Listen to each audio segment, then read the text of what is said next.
Quantos estão com a expectativa da palavra de hoje? Eu vou perguntar de novo, quantos estão com a expectativa da mensagem de hoje?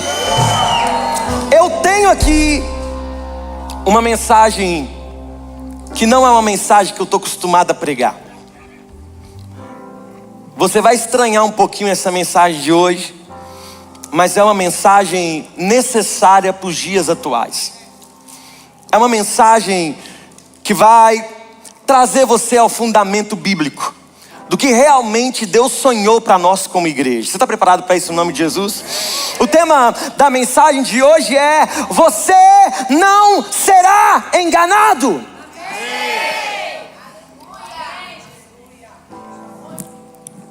Me dá água, pelo amor de Deus. E eu serei hidratado. Pode deixar aqui. Obrigado, Cadu.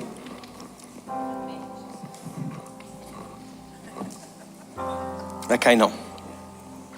Abra sua Bíblia comigo em 2 Timóteo capítulo 4, versículo 3 e 4.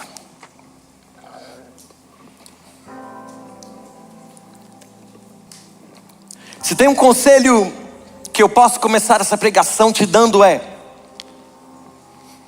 fuja dos falsos ensinamentos. Fuja de culturas falsas. Fuja do falso evangelho que não é de Cristo. Essa mensagem de hoje é uma mensagem que tem tudo para gerar um estranhamento talvez essa noite. Mas eu te garanto, você vai sair daqui mais crente. Amém? Posso repetir? Você vai sair daqui mais crente. Olha o que diz a palavra de Deus. Pois virá o tempo, esse tempo já chegou, em que não suportarão a sã doutrina.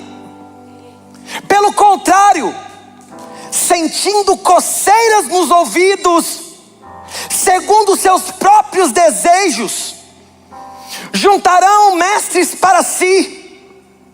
Eles se recusarão a dar ouvidos à verdade, voltando-se para os mitos. Essa mensagem tem tudo a ver com o que nós estamos vivendo nos dias de hoje, sim ou sim? Nós vivemos uma realidade, amados irmãos. Eu quero dar uma introdução aqui, porque nós estamos vivendo dias em que muitos preferem ouvir mensagens que agradam seus corações, mas rejeitam a verdade de confronto. Porque é mais fácil ouvir uma mensagem que massageia o meu ego do que uma mensagem que faz eu ter vergonha na cara e voltar ao centro do evangelho, ter uma vida de santificação, ter uma vida de verdade, morrer para mim mesmo, negar a minha carne e seguir a Cristo. Essa é uma noite de Santa Ceia, e nada melhor do que falar de Santa Ceia é se lembrar que o Evangelho de Jesus é o Evangelho de negar a mim mesmo e tomar a minha cruz e viver aleluia, e viver o verdadeiro Evangelho. Eu estou pregando para alguém aqui nessa noite. É uma noite de recalcularmos a rota, de vivermos 100% na totalidade tudo que Deus quer que nós vivamos. E a verdade é que o diabo, ele sempre tentou distorcer a palavra de Deus com falsos ensinamentos, com culturas que não são genuínas. E nos dias de hoje não é diferente. Como igreja nós precisamos estar alertas, pois o evangelho distorcido pode nos levar para longe da presença de Deus. Um evangelho distorcido nos tira da essência. Um evangelho distorcido nos faz falar o que Jesus não quer que falemos. Um evangelho distorcido destrói a tua casa, destrói a tua família. Eu posso começar a pregar aqui nessa noite? Olha para quem está do lado e fala assim: se prepare para o confronto hoje. Você está preparado? Are you ready? Can I preach today? Because I'm ready. Let's go. Primeiro evangelho que é um falso ensinamento, e você não pode ser enganado por ele, é o ensinamento do evangelho da prosperidade. E esse ensinamento vai dizer para você: Deus só quer te dar riquezas. Isso é uma mentira. Quem está comigo que diga glória a Deus? Porque esse ensino diz que se você tem fé, nunca mais você terá dificuldades financeiras. Esse evangelho de cultura de prosperidade vai dizer para você que se você estiver passando por um tempo de dificuldade financeira, é porque você está em pecado. Esse evangelho ele é problemático porque ele tira Jesus do centro e traz as nossas necessidades, os nossos anseios e coloca no centro, como se Jesus fosse um gênio o gênio da lâmpada, e já era só a gente dar uma passadinha e ele realizaria os nossos desejos. O evangelho da prosperidade, ele acaba com a igreja, ele acaba com a nossa vida com Cristo. Por quê, pastor Diego? Porque muitos são ensinados que quanto mais derem à igreja, mais serão ricos. Escute algo, nós não semeamos nesse altar para sermos ricos, nós não dizimamos para sermos ricos, nós dizimamos por generosidade, porque é um princípio. Nós dizimamos porque não é barganha com Deus, nós dizimamos porque entendemos o que é uma terra fértil.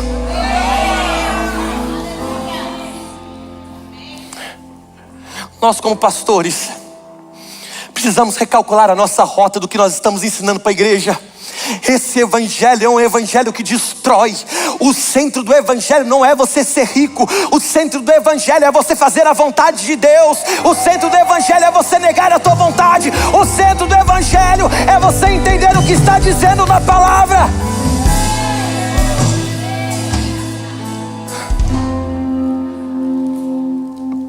E tudo que eu estou falando, eu quero te dar uma base bíblica para você não se iludir e achar que eu estou falando por mim mesmo. Aqui em Filipenses 4:12 vai dizer assim: eu tive necessidade e também tive abundância. Aprendi o segredo de viver contente em toda e qualquer situação. Sabe o que Paulo está dizendo aqui? Paulo está dizendo assim: olha, eu aprendi a viver tanto na escassez quanto na abundância. Olhe bem para mim. Deus não é uma máquina de multiplicar teu dinheiro. Ele é o Senhor sobre todas as áreas da sua vida. Com todo respeito, não sei se eu falo,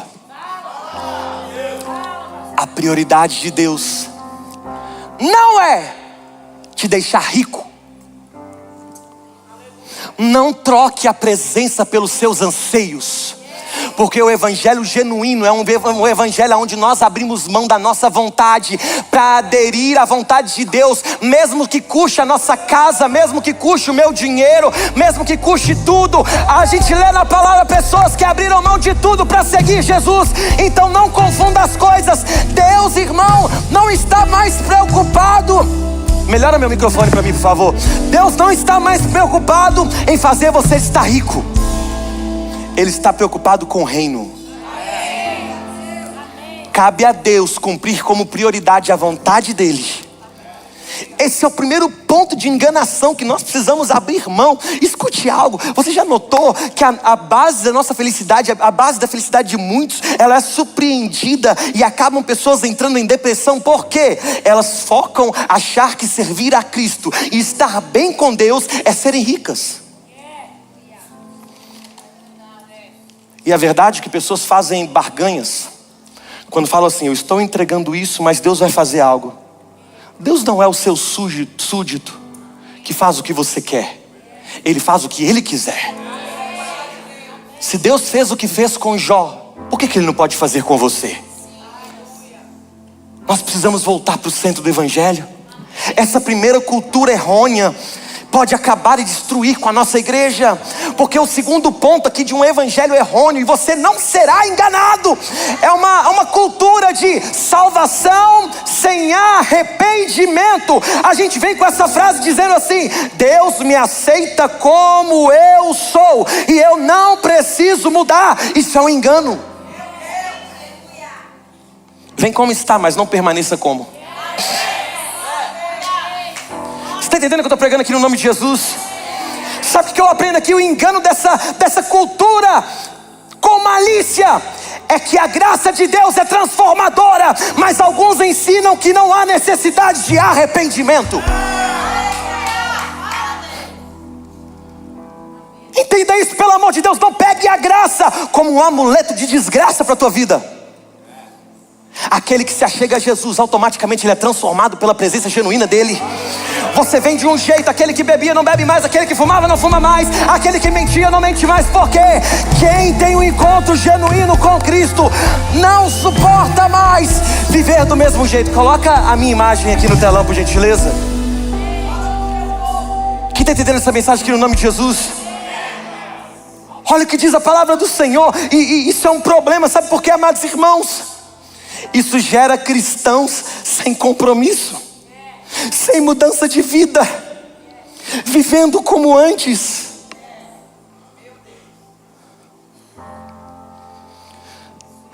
Não, pastor, tudo bem. Tudo bem, pode iluminar o povo para mim, eu quero ver o rosto do povo. Tudo bem se eu vier com um palavreado que eu costumava ter no mundo. Afinal de contas, as pessoas estão achando que a Bíblia ela deve ser adaptada aos nossos costumes, quando na realidade a gente que se adequa à palavra. Você está entendendo o que eu estou pregando no nome de Jesus aqui nessa noite? O que eu estou te dizendo é, o Evangelho de Jesus genuinamente ele transforma o nosso jeito de falar, ele transforma o nosso jeito de agir. Pastor, a forma que eu ando é uma forma sensual, não ande mais, porque o Evangelho de Jesus transforma. Ah, pastor, eu tenho um problema com mentira. Não minta mais, porque quem conhece Jesus se torna um cristão. O que é um cristão? Pequenos cristos. Entendendo o que eu estou pregando aqui no nome de Jesus? Um evangelho sem transformação é uma seita. Estudos dizem, olhe bem para mim, estudos dizem que daqui a 5 anos nós seremos a maioria no Brasil de protestantes. Eu diria glória a Deus. Mas tem algo de errado. Porque se a igreja está crescendo da maneira que está crescendo, ou por que os índices não estão caindo de criminalidade, de violência, de mentira, de roubo, de pessoas que não dão exemplo? Significa que as pessoas estão no evangelho por moda. Porque são acostumadas a entrar num culto como esse, a tirar selfie. Tão somente na segunda-feira voltar a uma vida de mentira, fornicando, prostituindo, e como se Jesus fosse um chaveirinho, aonde quando lhe convém falar de Jesus, mas quando é hora de posicionar, não me custa nada. Porque, pastor, eu não quero sacrificar o meu eu não quero, afinal de contas, eu só quero ser cristão para postar no meu Instagram. Afinal de contas, a vida real que eu estou vivendo não convém mostrar para eles. Mas a verdade é que se o Evangelho de Cristo Jesus transforma verdadeiramente, nós começaremos a ver a diferença depois dessas 4 paredes. Lares transformados, famílias transformadas, a sua casa transformada. Come on, eu estou pregando para alguém aqui nessa noite.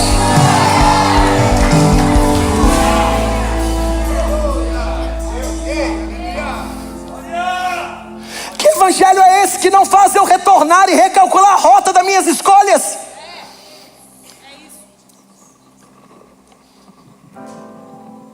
Que evangelho que faz eu estar num culto como esse e sair daquela porta fingindo que nada está acontecendo e ir para uma noitada?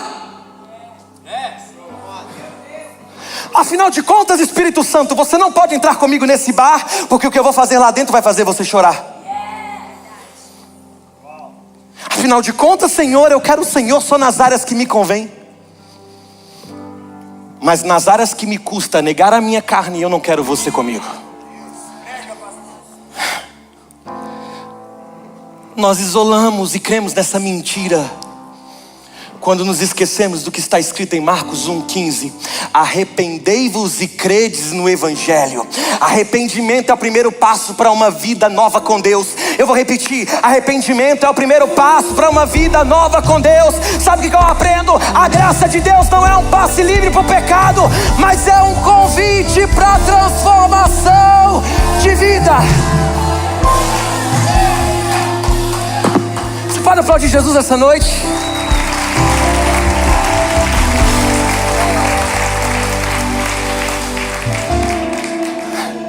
É por isso que às vezes a gente se escandaliza com pessoas que tiveram um encontro genuíno com Cristo.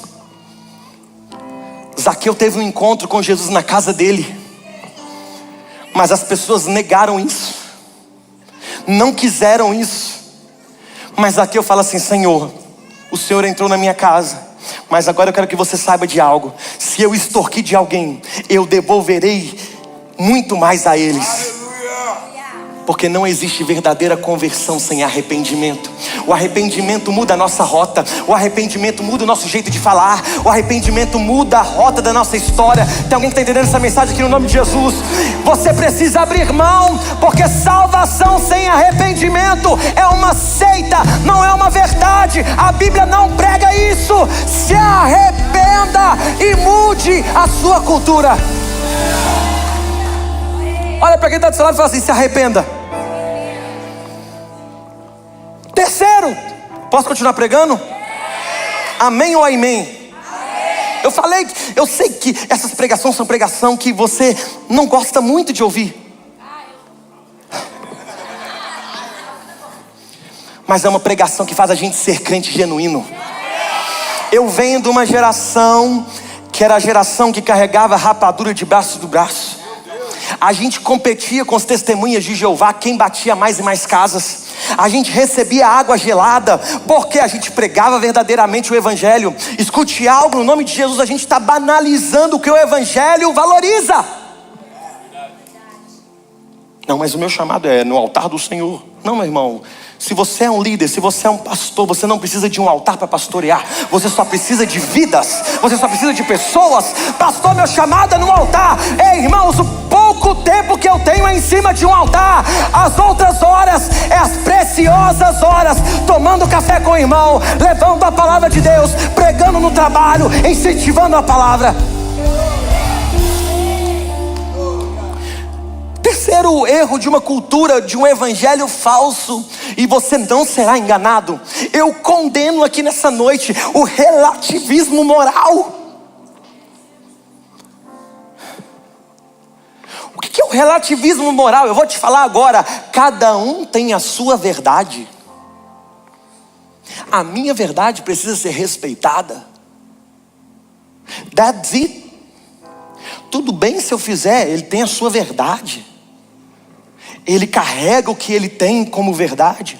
A Bíblia diz, o próprio Jesus falando: eu sou o caminho, a verdade e a vida. O que eu aprendo aqui?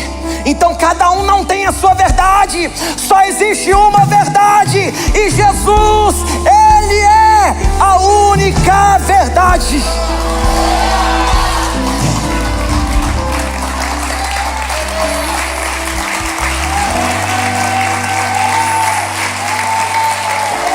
Qual é o engano? Qual é o engano dessa cultura pecaminosa? Porque nós vivemos em um tempo onde muitos dizem: não existe verdade absoluta. É ou não é? Muitos cristãos estão sendo influenciados pelo mundo e ajustando as suas crenças. Nós vivemos num tempo em que a gente procura na internet o pastor que fala a verdade que eu quero ouvir, e eu fujo do confronto que Deus quer para mim.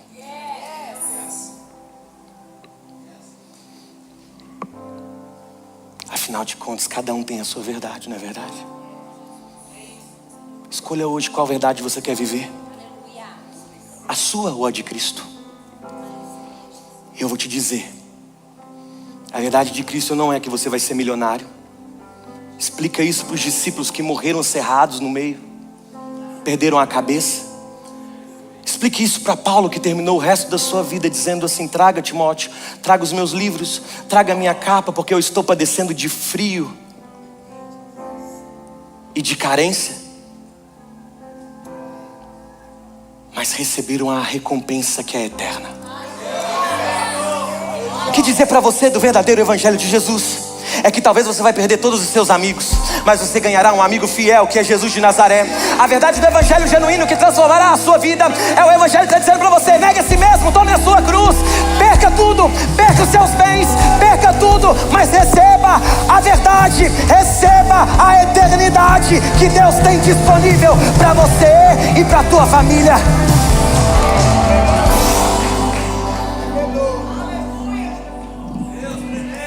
Você pode aplaudir Jesus?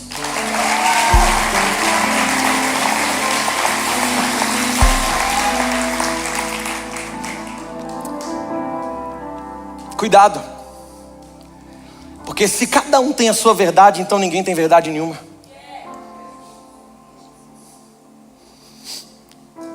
Se cada um tem a sua verdade, nós estamos confundindo os nossos filhos. Qual é a base sólida que nós estamos preparando para um caminho que nossos filhos seguirão? Porque se nós como igreja não acusarmos um evangelho falso, nós daremos amplitude a evangelhos destrutivos para a nossa igreja. Se nós não condenarmos os falsos ensinamentos, e só há uma verdade para você condenar esse evangelho que não é genuíno, aprofundando na palavra. Sabe por que nós muitas vezes aceitamos qualquer evangelho ou entrar na nossa casa, na nossa família? Porque temos preguiça de ler a Bíblia. Porque se de fato conhecermos as Escrituras, quando entendermos e falarmos assim, esse evangelho não é o evangelho de Cristo Jesus, esse evangelho é um evangelho destrutivo, eu condeno, os meus filhos não participarão disso. Nós identificaríamos as falsas doutrinas, nós identificaríamos os falsos profetas. É por isso que muitas vezes quando chega um profeta, a gente começa a correr atrás dos profetas, quando na realidade a Bíblia diz que os sinais seguirão os que creem, não os que creem seguirão os sinais.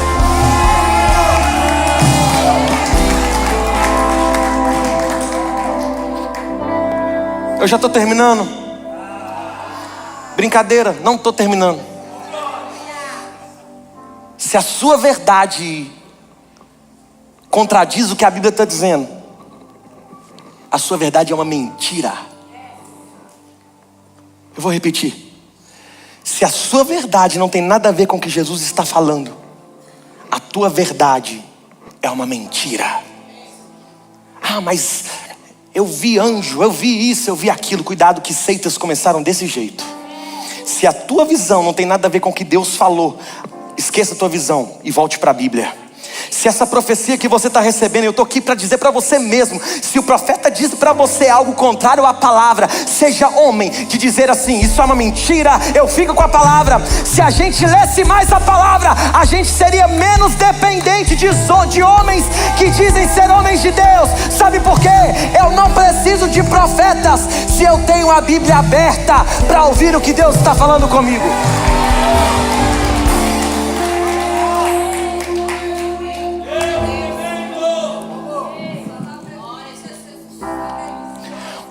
Cultura destrutiva para a igreja: a negação do inferno e do juízo. Ah, pastor, Deus é só amor e Ele não julga ninguém. Viva o amor. Deus é amor. Deixa eu falar uma coisa, Deus é amor, mas Ele é fogo consumidor. Eu te falo uma prova simples. Eu amo os meus filhos, mas quando precisa pegar uma chinela, eu corrijo. Eu corrijo, porque eu amo eles. Que nós aprendemos, e qual é o engano dessa cultura destrutiva? Esse ensino, ele elimina o conceito de justiça divina. Faz parecer que não há consequência mais para o pecado. Faz parecer que eu posso viver uma vida de pequei, perdão, e tudo bem. Hoje Deus me trouxe aqui para dizer para você, cria vergonha nessa cara, viva uma vida de santificação, mude a sua rota. O pecado, irmão, não pode ser algo normal na vida do crente. Tem consequência o teu pecado. Céu e inferno existem. Mateus 25:46, porque eu não quero ser leviano aqui, eu quero trazer embasamento bíblico para tudo que eu estou te falando. Irão estes para o castigo eterno, mas o justo para a vida eterna. Escute bem o que eu vou te dizer. O amor de Cristo, ele é real, mas o juízo também é. Deus não é um carrasco. Tem muita gente que tem medo de Deus. Você não precisa ter medo de Deus, mas você precisa ter consciência que céu e inferno existem. E se você morrer no pecado, o inferno te espera.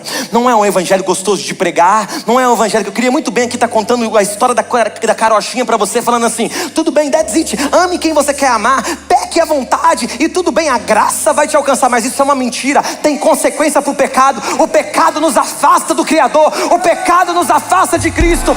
Mas escute algo, Deus também nos deu, através da morte de Cristo e a sua ressurreição, a possibilidade de termos acesso à glória eterna que só Ele tem para distribuir para nós.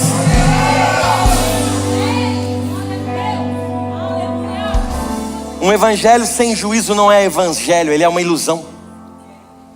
Porque senão, convenhamos, ia ser muito fácil. Não precisaria de Jesus morrer na cruz do Calvário. A verdade é que a palavra de Deus está dizendo que Ele está batendo a porta. E se tem um condicional: não todos serão salvos, porque senão não tem validade a obra da cruz. Então tudo bem, então me explica esse versículo. Eis que estou à porta e bato, e se alguém abrir, eu entrarei e cearei com ele e ele comigo. Nós precisamos hoje conhecer a palavra e aniquilar os falsos evangelhos, que não tem nada a ver com o evangelho de Jesus. Você está comigo aqui no nome de Jesus? Quinta realidade de um evangelho destrutivo. Irmãos, hoje eu vou passar um pouquinho do tempo, mas eu vou pregar até o final. Eu preciso te entregar tudo que Deus mandou te entregar aqui hoje. Você está comigo aqui no nome de Jesus? A quinta cultura destrutiva é uma cultura de evangelho sem cruz, cristianismo sem sacrifício. Qual é o engano disso?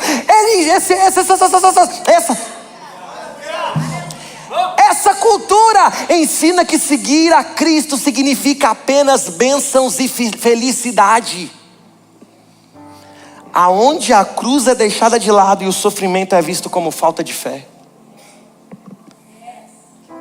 Sendo que a palavra de Deus diz aqui em Lucas 9:23: se alguém quer vir após mim, negue-se a si mesmo, tome a sua cruz e siga. Abra mão de todo o evangelho que faz você se achar alguém na vida, dizendo para você a sua vida será só sucesso, só vitória, vitória, vitória, vitória. Eu estou aqui para te dizer que o verdadeiro evangelho é um evangelho de cruz, é um evangelho difícil. Você vai sofrer sim. Se na verdade, irmãos, a multidão está te seguindo, é porque tem algo errado com você. Você não está praticando o verdadeiro evangelho. Talvez você perca amigos, mas você ganhará um verdadeiro amigo que é Jesus. Talvez você perca o teu emprego, mas Deus abrirá portas para você. Mas eu estou aqui para te dizer, o evangelho de Jesus é o evangelho de cruz. Não, pastor, o evangelho é fácil. Não é fácil. Eu abri mão de muitas coisas para viver o que eu estou vivendo hoje. Eu abri mão de família, do aconchego dos meus pais. Eu abri mão de um emprego. Eu abri mão de tudo. Eu abri mão da minha casa. Eu lembro quando comecei o ministério pastoral, eu tive que ir morar de favor, porque eu tinha convicção que o perder tudo era lucro diante de Deus. Se o evangelho que você está vivendo é o evangelho que não conduz a você negar a si mesmo e tomar a tua cruz, você está vivendo o evangelho errado. É um evangelho mentiroso, porque é um evangelho que não tem sofrimento, não é o evangelho de Jesus. Vão criticar você, vão perseguir você, porque você é amigo de Deus. Eu queria te dizer que vai ficar tudo bem, mas não vai ficar tudo bem. Haverá perseguição.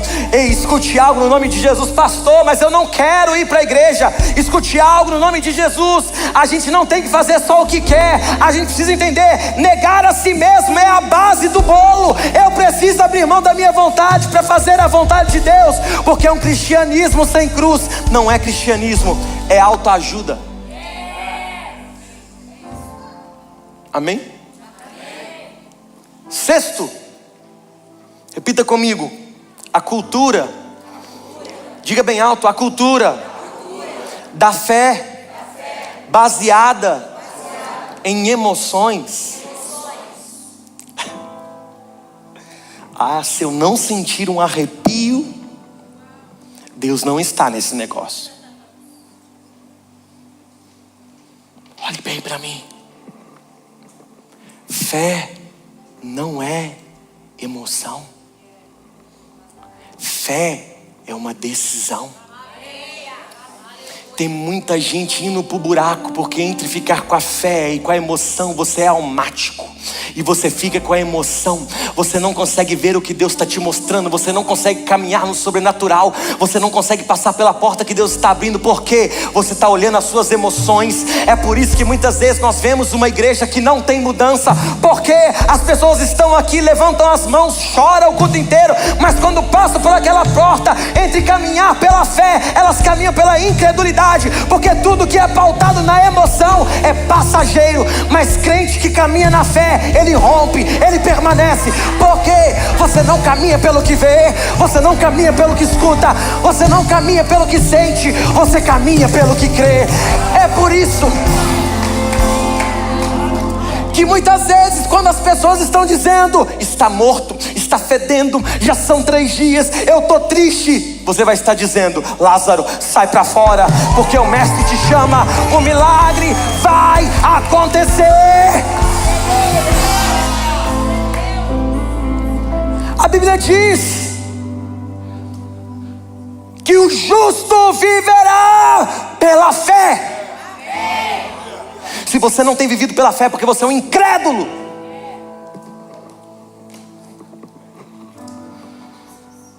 Esse ensino leva as pessoas a confiarem mais no sentimento do que a palavra. Olha que interessante, isso é muito forte. Quando nós não conhecemos a palavra, nós escutamos mais a Xuxa do que a palavra de Deus. A gente aprendeu que é bonito ouvir a voz do coração, sendo que a palavra de Deus diz que o coração, ele é corrupto e enganoso.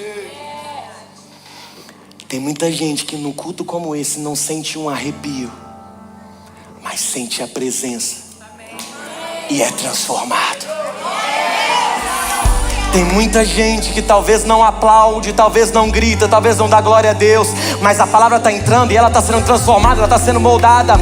É melhor do que muito crente que come pipoca, que levanta a mão, que adora, que rodopia, mas quando sai por aquela porta, não tem a vida transformada. Escute algo, a presença não é um sentimento, a presença, ela é o toque divino que gera fé no nosso coração e faz eu ter a vida transformada em Cristo Jesus.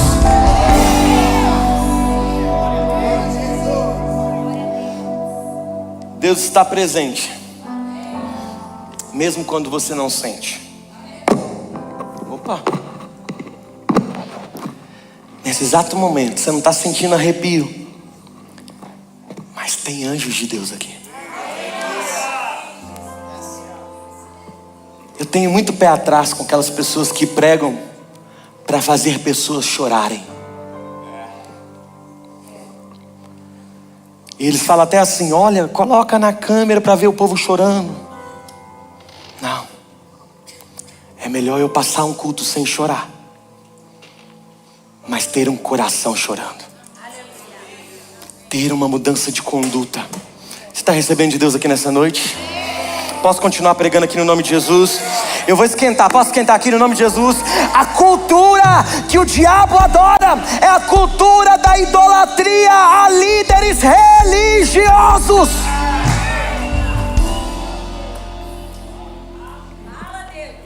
Qual é o engano? Quando eu pego, você pega o seu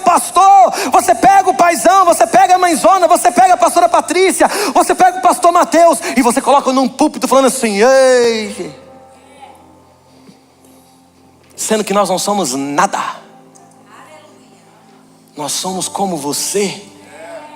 Nós só escolhemos ser instrumentos e passarmos o que Deus está passando. Você está entendendo o que eu estou pregando aqui no nome de Jesus? O erro de colocar pastores e líderes em um pedestal, acreditando que aqueles homens são infalíveis. Muitas seitas começaram assim, desse exato momento. E sabe o que eu aprendo aqui? Líderes são instrumentos de Deus, mas só Jesus liberta, sara e cura. Só Jesus liberta. E eu prego contra essa cultura. Pastor, por que você não traz muita gente de fora para cantar aqui na igreja? Porque muitas vezes quando nós vamos trazer artistas no meio gospel, eles falam assim, é só dar uma oferta de $4.000.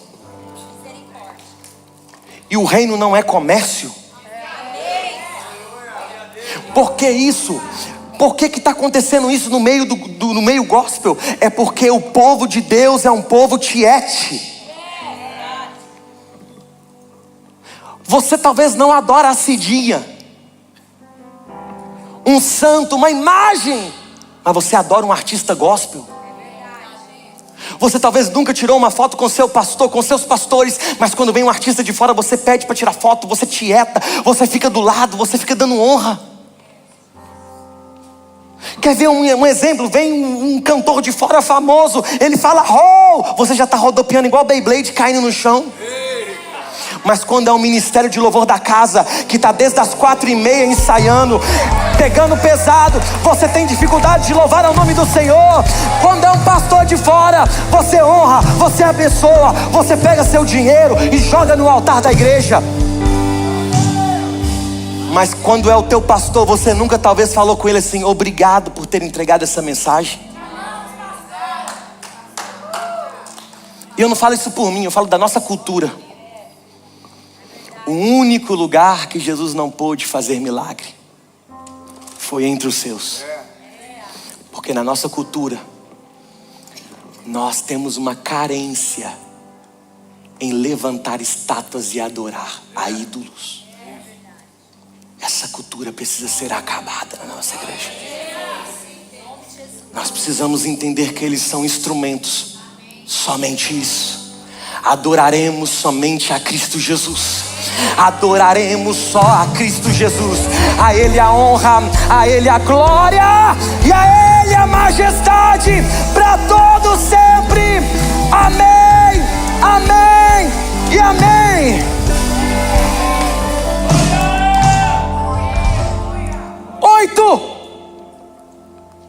E agora eu estou acabando de verdade.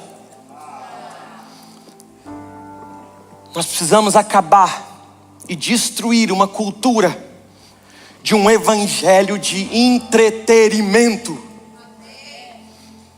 O que é um evangelho de entretenimento? É quando nós carregamos uma cultura que achamos que a igreja tem que ser divertida. A igreja não tem que ser divertida. A igreja, escute algo, não é tão somente um lugar para gargalhar, mas é um lugar para chorar e se arrepender diante de Deus.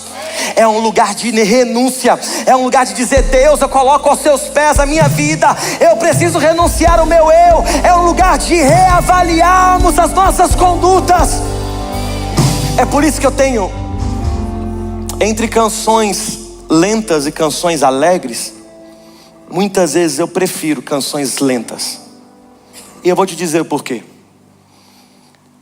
A gente pula, igual pipoca. Mas o caráter não é transformado.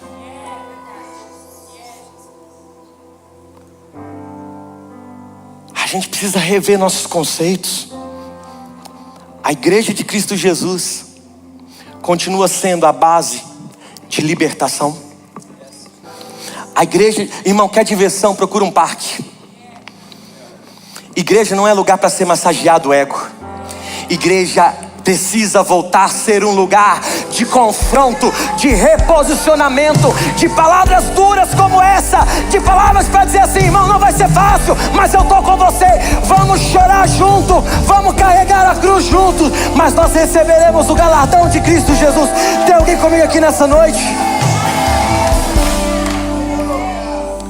A igreja não é um parque de diversão, ela é um hospital para pecadores. Nono, precisamos abolir da nossa cultura, identificar rapidamente apenas mensagens motivacionais.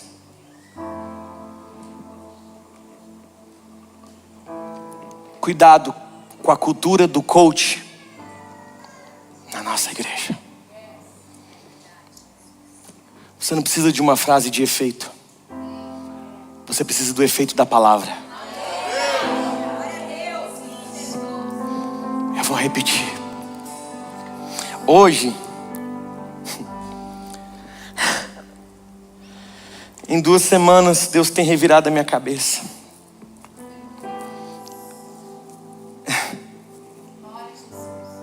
Eu não quero ter, eu falei isso com o paizão hoje. Eu não quero ter uma igreja de 4.000 pessoas. Eu quero ter uma igreja consolidada. Um a um discipulado. Um a um sendo cuidado. Pastor Diego, mas você vai perder o seu trabalho, você vai perder o seu emprego, você vai perder a sua igreja. Escute algo, irmão. Eu tenho profissão.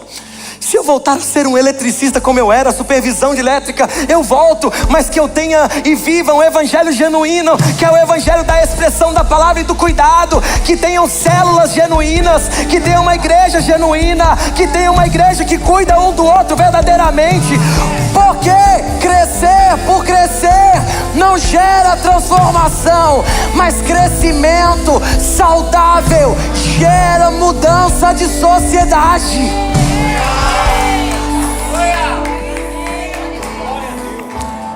Agora, se nós mudarmos essa cultura agora, do cuidado de um a um, nós precisamos voltar ao evangelho simples e puro. O evangelho complicado, eu vou te explicar o que é. É o evangelho que eu quero conhecer, Fred.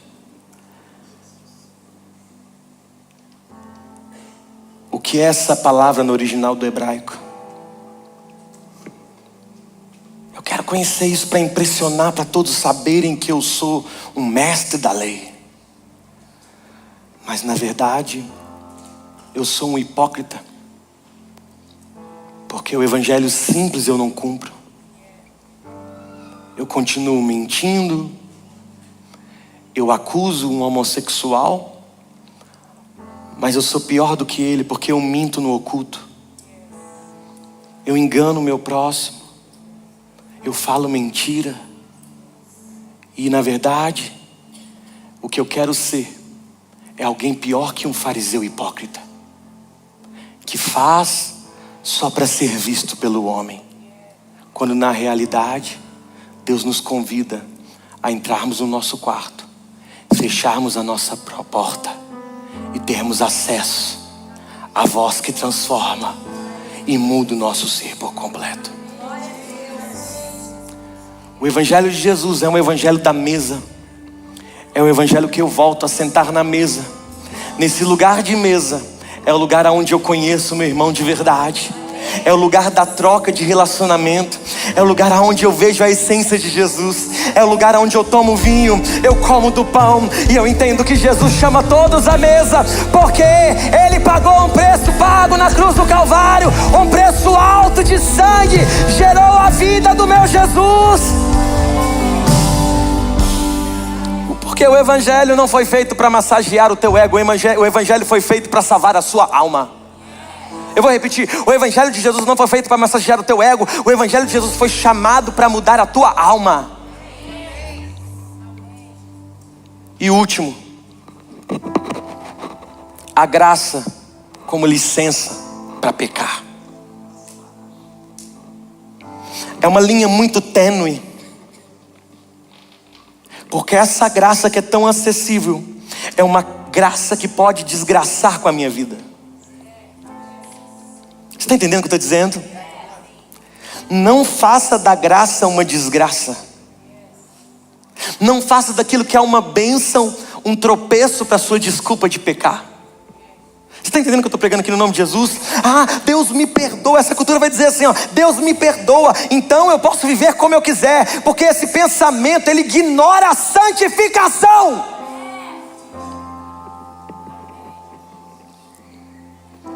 Esse evangelho, ele faz a gente viver uma vida de deixa a vida me levar.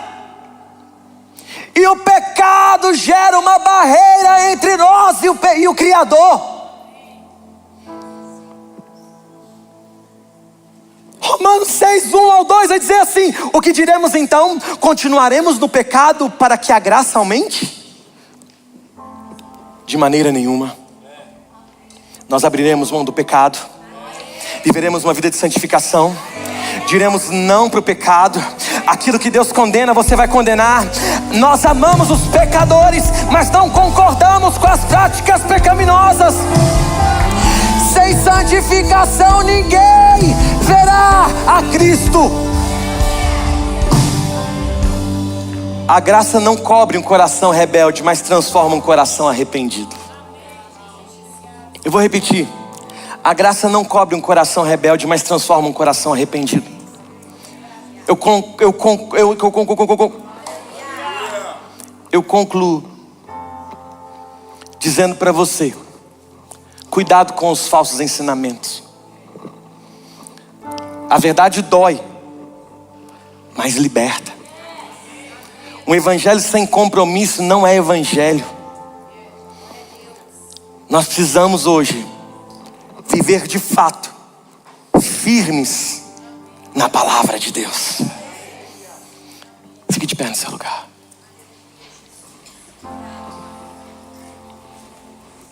Se há algo na tua vida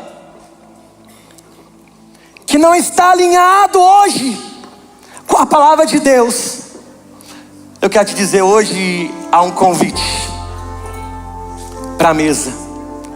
Nós vamos participar da Santa Ceia do Senhor, porque não existe mensagem tão propícia para um momento como esse. Eu queria que você pegasse do teu pão e do teu cálice. Quantos foram abençoados aqui nessa noite com essa mensagem?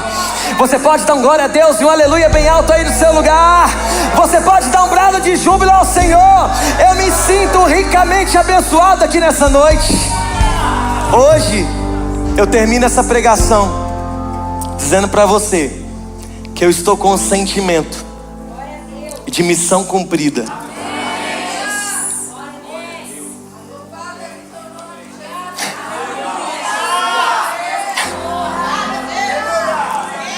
Eu quero te dizer que enquanto eu estiver vivo nessa casa, nós voltaremos ao arrependimento. Nós voltaremos, nós negaremos a nós mesmos. Nós negaremos a nós mesmos e vamos tomar a nossa cruz. Nós vamos abrir mão dos pecados e nós vamos voltar à essência do Evangelho.